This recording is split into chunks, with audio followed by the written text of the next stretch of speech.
Okay. Okay. And I have We're about to go live. Okay, so I'm going to introduce, and we're going to try and keep this to like half an hour-ish, just because there's a lot of We're content live. going on now. Oh wait, can I share my screen?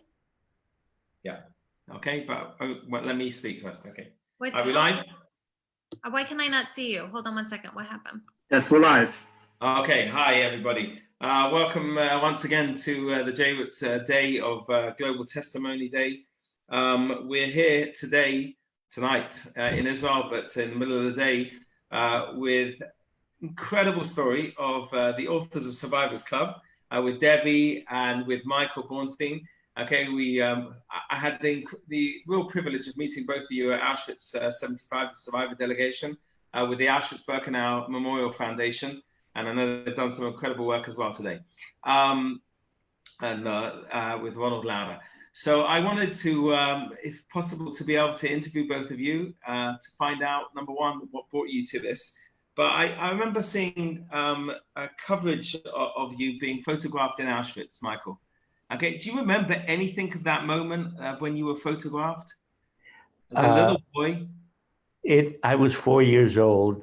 It's very difficult to know what I remember and what family members told me, but I do seem to remember the smell of burning flesh in Auschwitz, Nazis shouting at me. That's pretty much it. Right. Now we're going to see the photo. I'm sure Debbie's going to put it up afterwards on when we're going to share the screen. But can I take you back? I think you're from the town of Zaki, if I'm not mistaken. Is that correct? That's correct. Yes. Okay. Now you were 4 years old, obviously, when you left from Zaki. You've been back to Zaki since? Yes, we've been back to Zharki, and it's just very difficult to know what I remember. We've been back, and Marvin Zborowski told us, he's still alive, told us where we lived.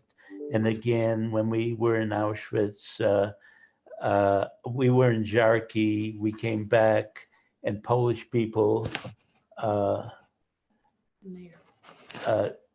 told us about it. And we came back to Auschwitz, and the mayor, to Zharki, the mayor of Zharki had us in for a talk. He had Israeli flags and Polish flags there, and he hugged us like we were his best friends. So that was interesting.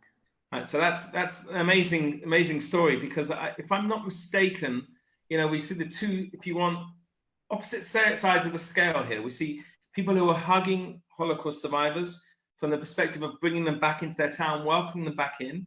And then, if I'm not mistaken, you originally saw your photo on a site of Holocaust deniers. Am I correct on that? Yes, that was one of the places we, Debbie, want to talk about that?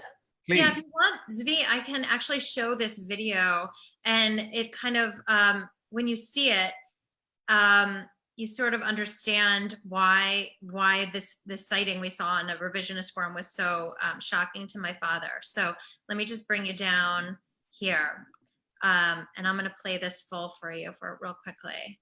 Okay.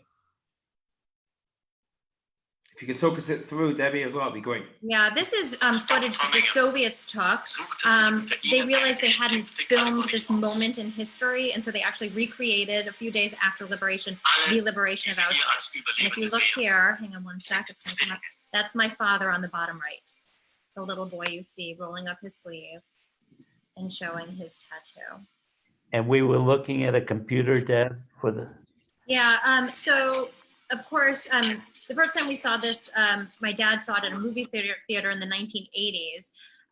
And then in the early 2010s, we knew that, of course, now you can Google anything.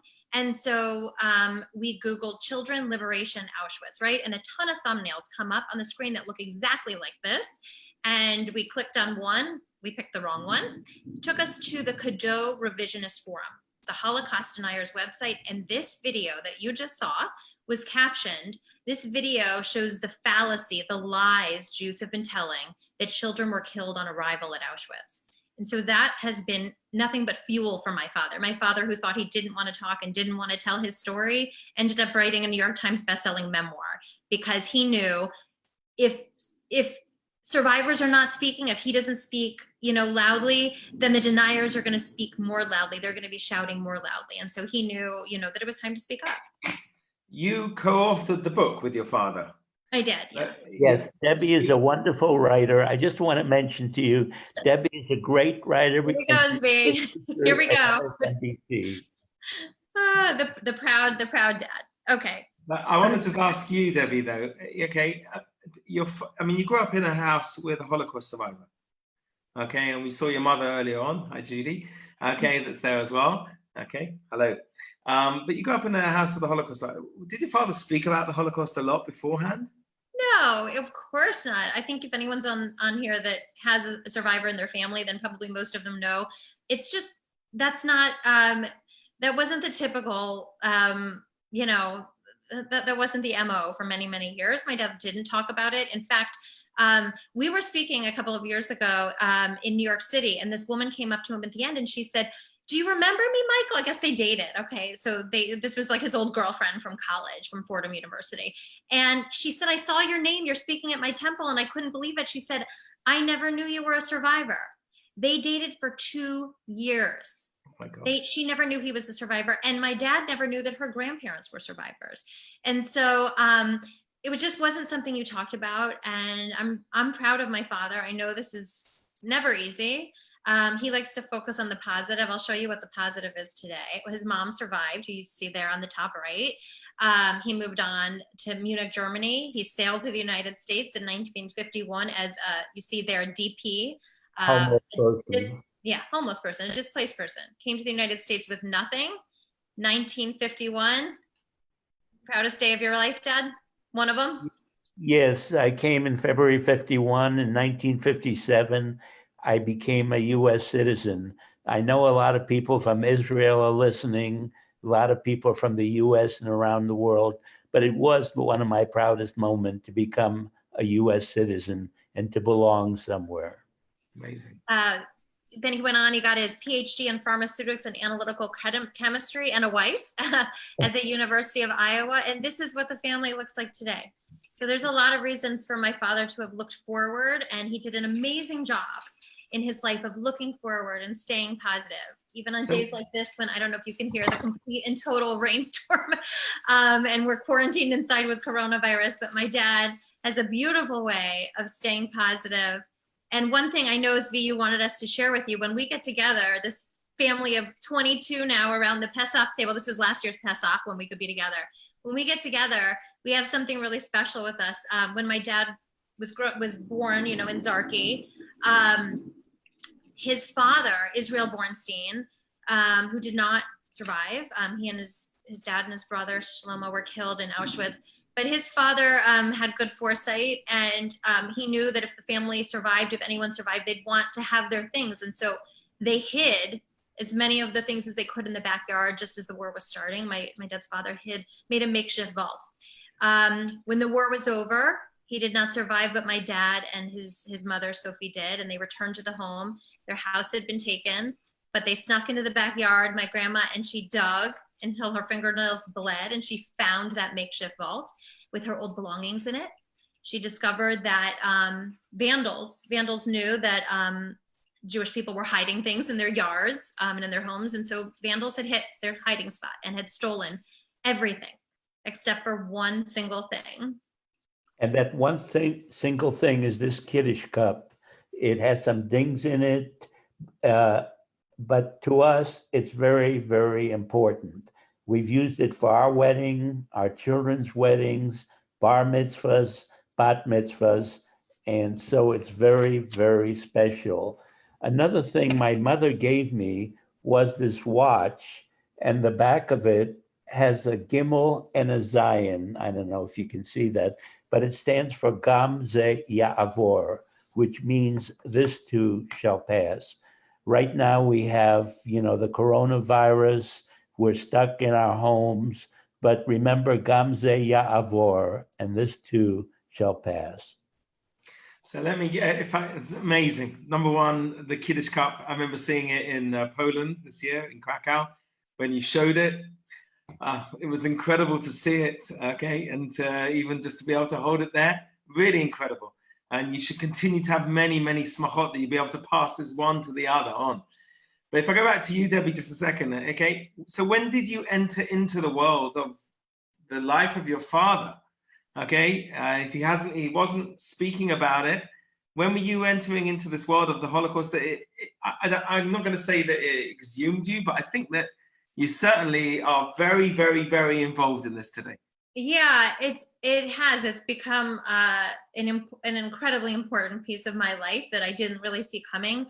If you asked me when I was a teenager, what are you going to do when you grow up? Honestly, when I was 13 or 14, I would have told you I'm going to write a book one day about and tell my father's story, because I knew he was a survivor. I knew there was a tattoo on his arm. I vaguely understood what that meant, enough to know it was important to tell, right? My dad didn't want to talk. I hit my 20s, gave up on that idea. I became a TV news producer, which is a career I still love today, a producer for MSNBC News. But I kind of gave up on that idea. I told other people's stories instead.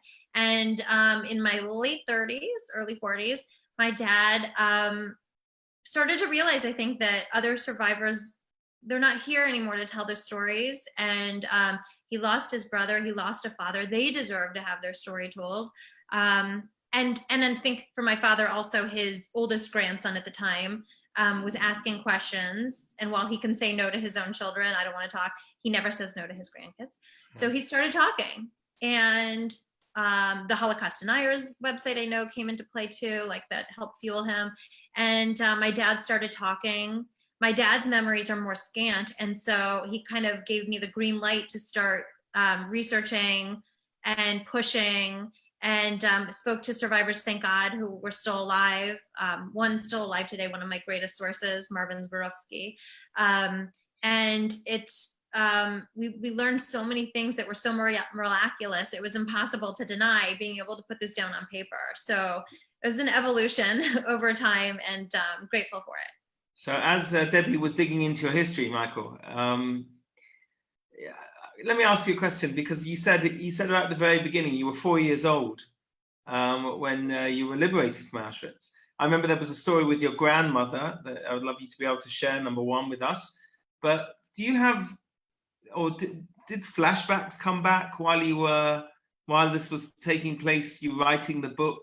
Anything that you can remember about your father or your brother, okay, the family that perished? Well, again, my memory is scant. One thing that, again, Debbie mentioned Marvin Zborowski. He and his brother founded the International Society of Yad Vashem. Yeah. And Marvin tells the story. So it's not exactly from me, but Marvin tells the story about being about 14 years old. He was on a work detail in the ghetto in Sharkey. And one day he was sick, probably had a fever. Nazis came in, put a pillow over his head, took him to jail, and the sentence for not going to work is death. My father came in, bribed the Nazis, and saved his life. And again, Marvin is still alive to tell the story. One of the memories, you can push all you want, Zvi, but my father is very reluctant to share the things that come to his mind. And I guess that's why I'm here, sort of his crutch. But my mom, who's off sides there, can tell you too that my mom and dad have an apartment in New York City, and they ride the subway frequently. And there have been times where when the subway gets very crowded, he's flashed back to the cattle car ride in Auschwitz. There was a time when they went to see just the play Fiddler on the Roof, right?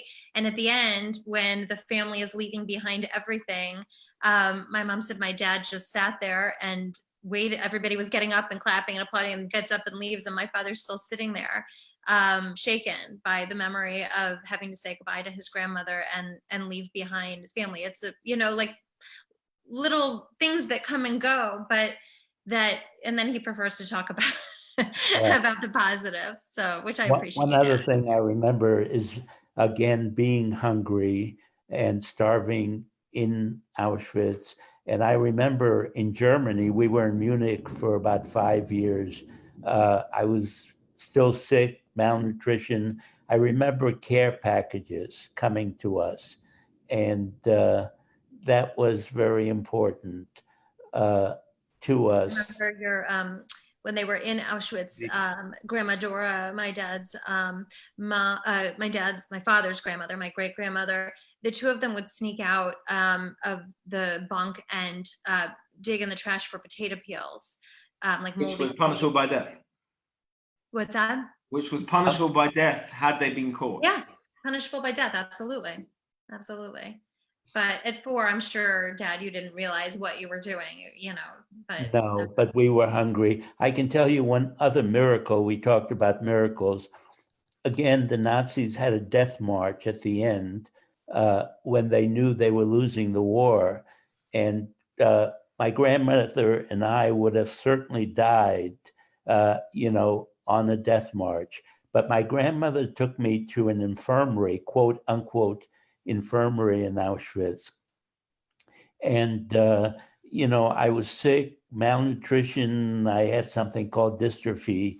And that probably saved our lives because we didn't go on a death march. the Nazis did not clear out the infirmary. They were notorious germaphobes, and they did not clear out the infirmary. The timing of his illness certainly saved his life, As we know, over 7,000 people stayed in Auschwitz and decided not to go on the death march, or they weren't taken out by the Germans.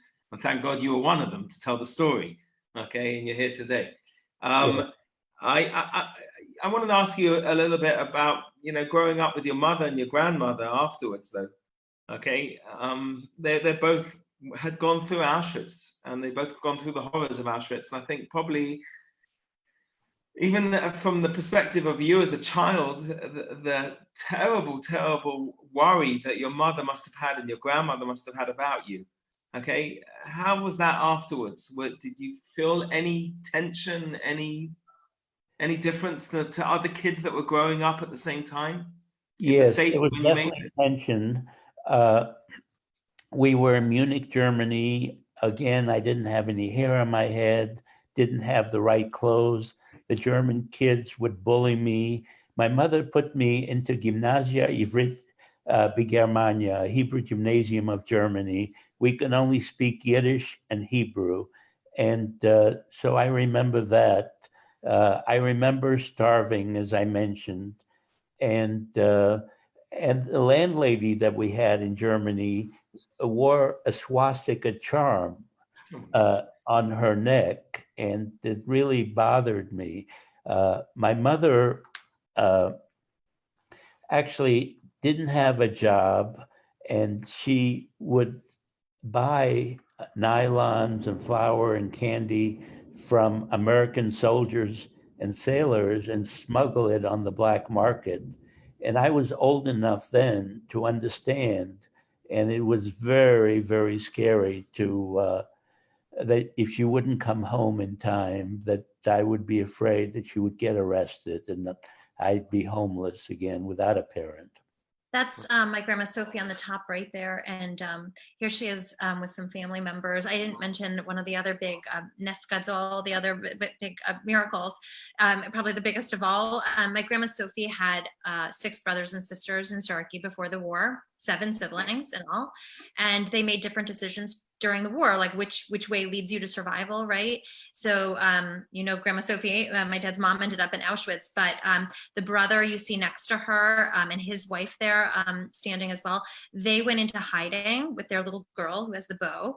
My Grandma Sophie's little sister, Aunt Hilda there in the center, she was in the Warsaw Ghetto, Majdanek death camp, Skarjushko, Buchenwald, and was led on a death march out of Buchenwald.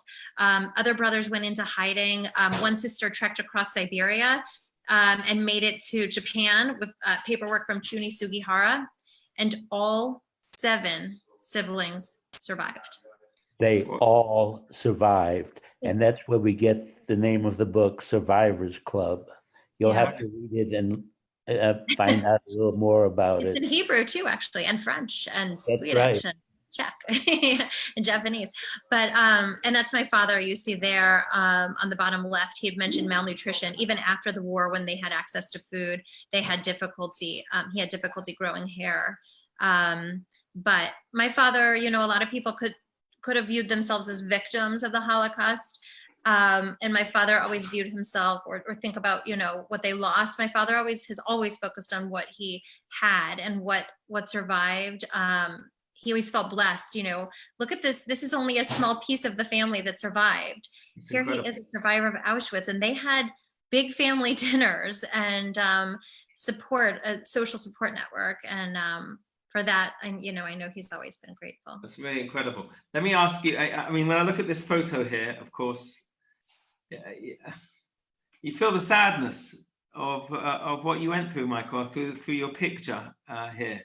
Okay, even though you say you can't remember very much, your memory is very scant about what took place. I don't know, the picture says so much here about you.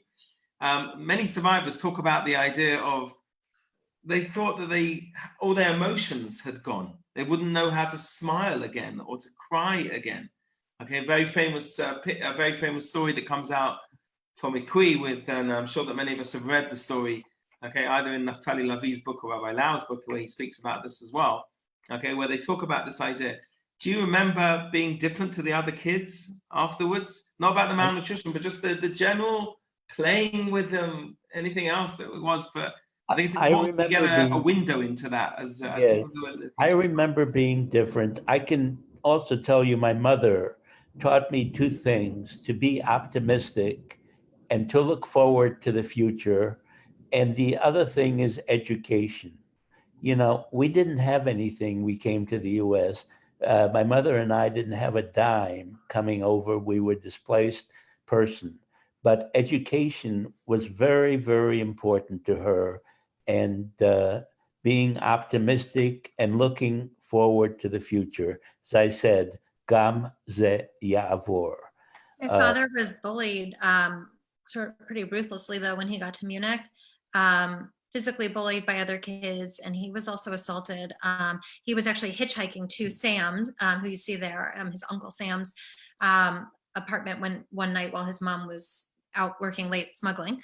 And, you know, it was a really scary period of time for him, and he ended up being picked up by a hitchhiker for a brief moment in time and was assaulted. And so there's a lot that you know, little face betrays there. But I know my father prefers to talk about the miracles. And so I have to tell you, in case we're short on time, I want to share one other post-war picture with you, a very recent picture. So when the Survivors Club first came out in March of 2017 in the United States, a month later, oh, I hope I have this picture here. Let's see. Oh, I don't. Let's see. Maybe it's back here. Hang on. There was we had a book website set up, and there was a woman who reached out. I don't have that photo handy. Sorry about that. There was a woman who reached out, and she said, I'm the little girl sitting next to you on the front of the book. And then on the very same day, we found out about another survivor seated next to my father on the front of the book. You could see, let's see, I'll put my cursor over her. This is Sarah Ludwig here. And just on the side, what would have been the side of the book, is another woman named Tova Friedman. The three of them reunited in June of 2017. They could have settled anywhere in the entire world. In fact, several of them did live in different France, Australia, Israel, different times of their lives, but for decades now have been living just miles apart here in New Jersey and did not know it, attending the same delis and living in the same communities. And it's another, like one more incredible miracle out of all of this. That's also the club. Okay. Yeah, and Tova was actually on that trip. I did have a photo there of from our trips V. This was the return to Auschwitz for the 75th anniversary. Tova was on that trip, and right. And Tova, if you're watching, we wish you all the best. Okay. Yeah, she's amazing. She's like family. Yeah. I'm going to ask maybe the last question to the two of you as well. Maybe in a different way. Okay. One to you, Michael, and then one to you, Debbie, as well. Michael, with you know, today is a day that we're enveloped in Holocaust education. And it feels like everybody that we're talking to, whether it's Jewish schools or non-Jewish schools or communities or wherever you've spoken to, okay, is all involved in the story. But we know that that isn't the case, unfortunately, at the present moment. And we know there's a lot of, I would say there's a rise in anti-Semitism now around the world. Do you have a message for the people that are watching today, okay, about that? Do you have a message to help us, okay, get through that concept today? Well, my message again is Gam Ze Ya'avor. And remember, right now we have the coronavirus and we have negatives. Just look forward to the future. Think about optimism. Think about education. And we'll survive all this. And we'll have better days to come. Education has always been in my father's mind, that's the antidote to the ignorance. You know, you're not going to fight it by just, you know, screaming back. You're going to fight it with education. And that's why he's here today. So I'm going to ask you, Debbie, to maybe help us as well. You're second generation. There's a third generation already. Okay. I don't think there's a fourth yet. Am I right? No, sir. Okay. So there's a third generation. Okay. As well. How are you ensuring, even though you've written the book, how are you ensuring that the third generation are going to continue keeping this as fresh as the second generation has taken upon its shoulders, okay, to do? Well, for starters, I brought my daughter, Katie, my 13-year-old, to Auschwitz with us for the 75th anniversary.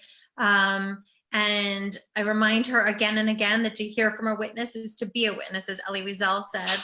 And I try every time. My dad and I talk to kids all the time. In fact, just literally we finished at like 1:48 today, which is 30 minutes ago, talking to 300 kids from a school in Elizabeth, New Jersey here on Zoom, and reaching out to as many kids as we can and just impressing upon them that the reality is that, you know, when they grow up, their own children are probably never going to get to hear from a Holocaust survivor firsthand, unless they talk to my dad, because my dad promised he's going to live forever. But that's the stark reality. And so impressing upon them that it is their responsibility. These stories, it's how do you argue with the, you know, a Cadeau revisionist forum totally blatantly skewing history on their website? How do you combat that? You can't unless you've heard these stories, unless you've read these stories, or, you know, listen to your parents tell the stories that they're going to then hand down. So I just impress upon people that there will always be someone out there trying to skew history, and it's a job, it's a responsibility, and it's a beautiful privilege also to be able to teach this important piece of history. So I want to first of all thank you both. If Michael, if you can just lift up that cup again for us to be able to see the Kiddush cup one more time, okay, that you have here. Tattoo. Speed, okay. do you want to show his tattoo? Yeah, I'm sure that people would love to be able to see him as well as the same picture. There we go. But your cup should run full. It should really overflow, okay, with simcha, with happiness. You should continue. I mean, I've only known you now for a few months, but I haven't known you at all without a smile on your face. And that should really continue, because it comes over, even though we're not sitting in the same room as you.